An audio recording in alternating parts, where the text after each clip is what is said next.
Alright, so for today's review, we are going to be taking a look at the NZG Wirtgen WR 250 soil stabilizer and 150th scale. This model was made by NZG quite some time ago. It's been long since discontinued, so the prices can vary on the model. But overall, it's a pretty nice model. So starting off the review, you can see you have some nicely modeled handrails right here. I do believe they are metal. They don't seem to be a flimsy plastic, and they don't feel like plastic. It's just a very nice thin metal, which is nice. As you can see right here, there's a little slot for either a mirror or a handrail that was missing when I got the model. And then coming to here, for the age of the model, you do have some nice decals still on the model. And this is an older Wirtgen model, so it's quite a different logo from the newer machines now. But as you can see, this one looks like it has a some sort of milling drum with the Wirtgen W in the middle, and then you got the Wirtgen logo right there. And then you do have some nice WR250 decals right there. And you have a pretty simple exhaust. I'm guessing is what this is. It's pretty simple. It's just a cast-in piece, painted silver. And then coming to the back, you can see you do have a nice amber warning beacon, which is nice. And then you do have some linked steering right here, and you do have it on the front as well. And then you can see right here, you got some simulated mesh detailing right here. It's just part of the casting. It's not all the way etched through, but it does have a nice texture to it, as you can hear. So then coming to the back, you do have a nice, I really like the nice tread pattern on these tires.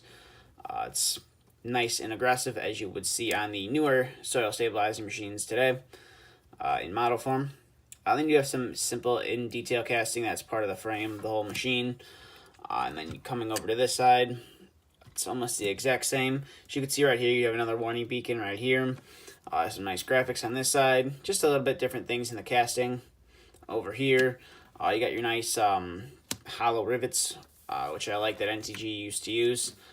And then coming to the front of the model, you can see your link steering right there.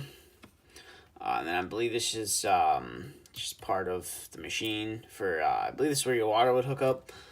I'm not really too familiar with the older style machines.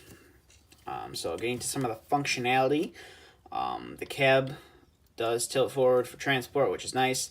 It has that blue glass as well. It's pretty simple interior. It's just a nice cab.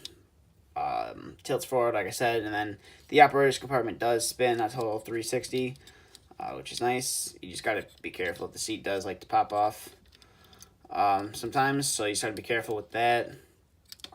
As you can see, it's just a little nub and just pops into place right there. To fix that later, but it does pop off. This isn't the first time it's popped off on me. And then, like I said, you do have your link steering, so you can achieve some nice turning angles right there, and you can hear the milling drum move. It's not as it's the mixing drum or milling drum right here. It's not engineered like the newer ones where it's all powered by hydraulics and everything. This is one just kind of like friction, some pins. So when you do lift the model up, it does kind of tend to fall since it is a fairly heavy piece. And then you do see right here, your nice detailed. It's not crazy details on the milling drum, but it is nice. Right there. So I see that they did detail it up a little bit. You don't have your painted heads like you do on the newer one. And then you can see right here it says made in Germany, then your NZG and your model number right there. And then another cool feature is the cab will move. It's just a nice stiff mechanism, as you can see right there. So you can move it, so you can see the path that your machine is traveling. It does move back to where you can move the cab down. And then you have a nice air conditioning unit at the top. But that's just about it for this review. Overall, it's a fairly nice model.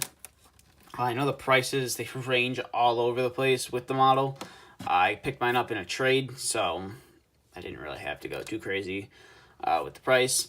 But I believe Buffalo Road has them for like 200, maybe something close around there, 200 bucks or something like that. It's a nice model, definitely not worth the high price. So if you're scouring eBay and you happen to come across this piece for a reasonable price, I'd recommend picking it up. It's a good addition to a soil stabilization collection or a paving collection. But overall, that's about it for this review. So thank you for watching. And if you'd like to follow me on my social media, both Facebook and Instagram are in the description. If you have any questions, feel free to ask. And stay tuned for the next review to be uploaded.